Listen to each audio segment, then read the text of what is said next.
Gukesh opens the game with 1 e4. 14 game match here between these two.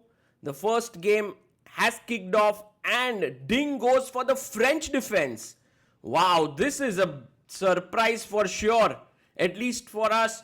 But Ding has already played this opening against Nepo in the previous World Championship match. We have d5 and Gukesh brings his knight out to c3. Well, there are other ways also to play. You could push forward with e5 and play the advanced variation, but he goes knight c3, knight comes out to f6.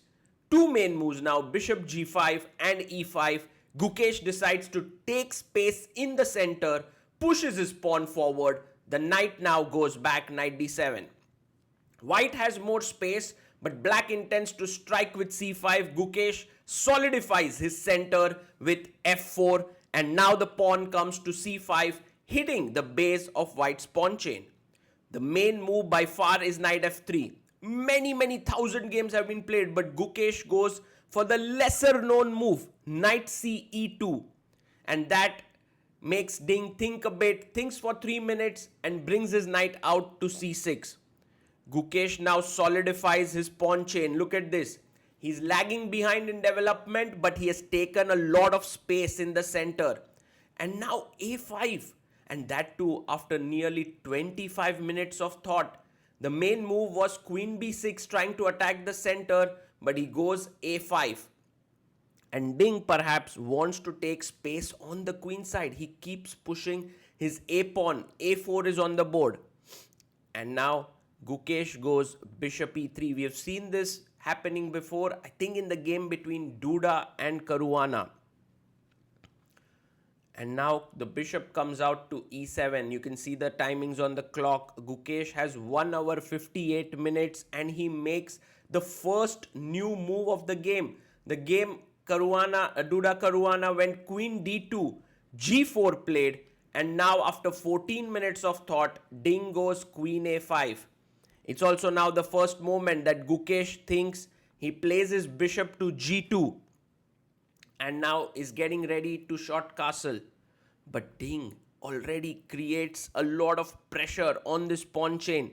He plays a3, weakening the c3 square, and now after b3, the c3 pawn will get a bit weak, but the knight is protecting it. Ding takes on d4. He has 58 minutes on the clock. Gukesh has 1 hour 37 minutes and he finds the best move, b4, attacking the queen so that later he can take with his e knight and doesn't have to worry about the c3 pawn. The queen goes back to c7 and now Gukesh takes knight e d4. He has a slightly pleasant position, 34 extra minutes on the clock. This looks good for him. And Gukesh is walking in the playing hall. Ding plays a very nice move. He wants to come to c4. It's a weakened square and it is a nice outpost for the knight. But what will Gukesh do next? One idea, of course, is to go knight b5, queen d8 and bishop f1, controlling this. But instead, Gukesh goes castles. Ding jumps in with the knight to attack the bishop, and the bishop has to drop back. He goes back bishop f2. And Ding Liren writes down the move. He's thinking about his next option here. And he plays bishop to d7.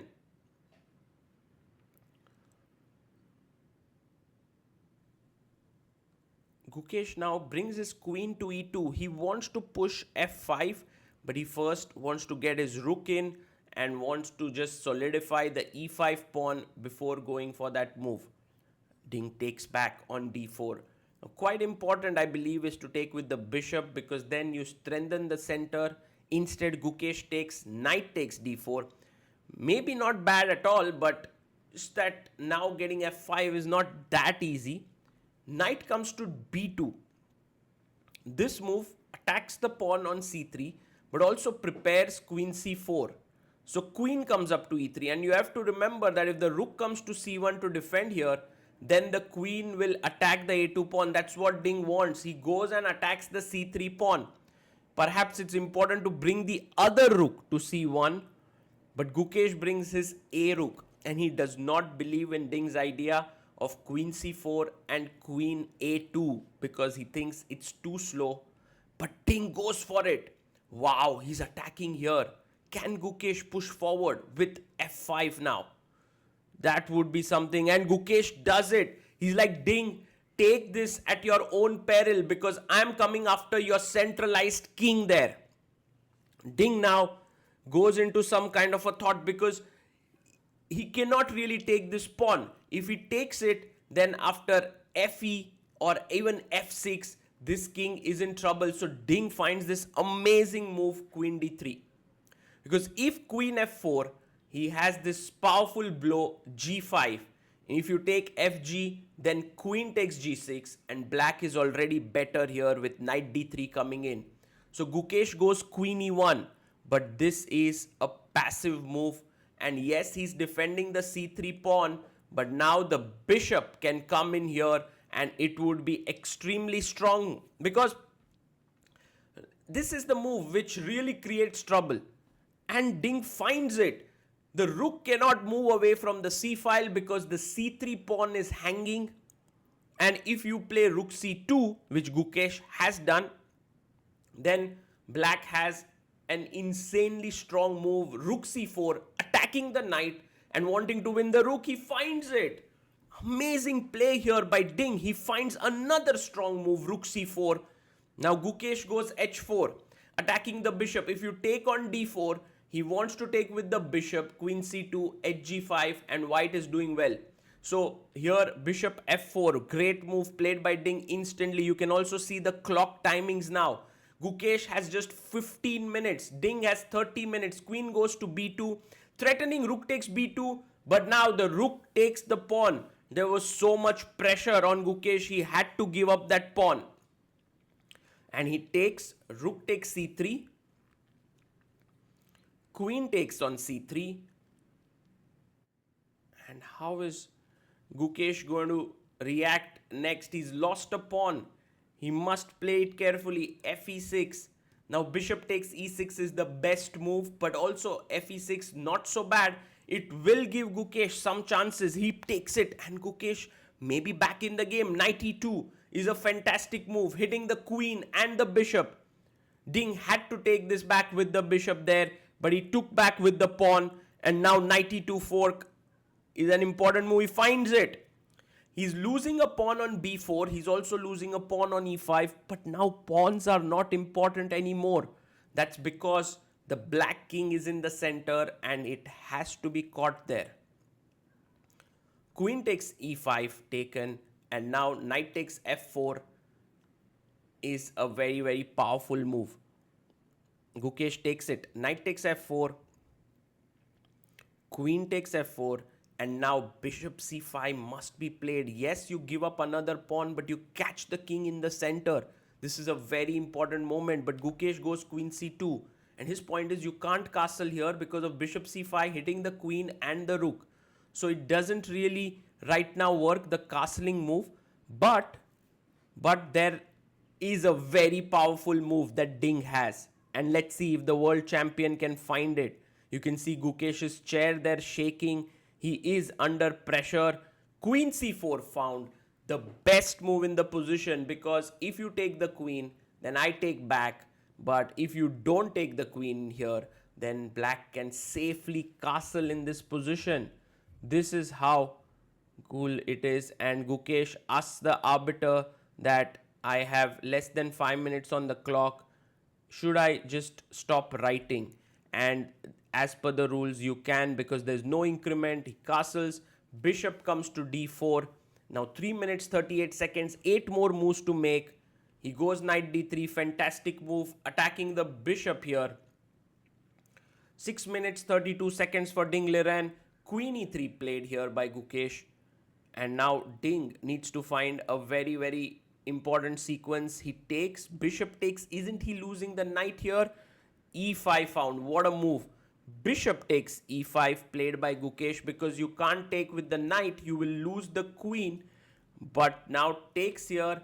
The bishop comes to g2 and says, how many moves have been completed? 36 moves have been completed. Gukesh has 43 seconds. He's under tremendous pressure. Actually, it's very rare to see Gukesh in this mode. And he's writing down some moves there. Bishop g2. Bishop comes to f5. Another very powerful move found there by Ding. He wants to put his bishop on e4. Bishop comes back to g3. And now Ding plays bishop e4, offering a trade. He's right now 2 pawns up and completely winning. He can now h6, very calm and cool move there by Ding, making a space for the king later to go to h7. Bishop h3 played by Gukesh. He has almost 4 seconds and last one more move to make, queen d1. Now Gukesh he has to make a move quickly. He goes bishop d6 with 1 second on the clock. He reaches the time control. The problem though is that he gets 30 extra minutes now. However, his position is utterly lost. King goes to g3. And now Ding can safely take the pawn. The arbiters come in and I think they're going to say the 40 moves have been completed. And they ask the players to write down the moves on their score sheet. Well, we often receive a lot of comments in our YouTube channel as to why do the players in this modern era have to write score sheets. What's the reason for it? Well, perhaps it's just the tradition, right from Stenitz in the late 1800s to now Gukesh and Ding in 2024.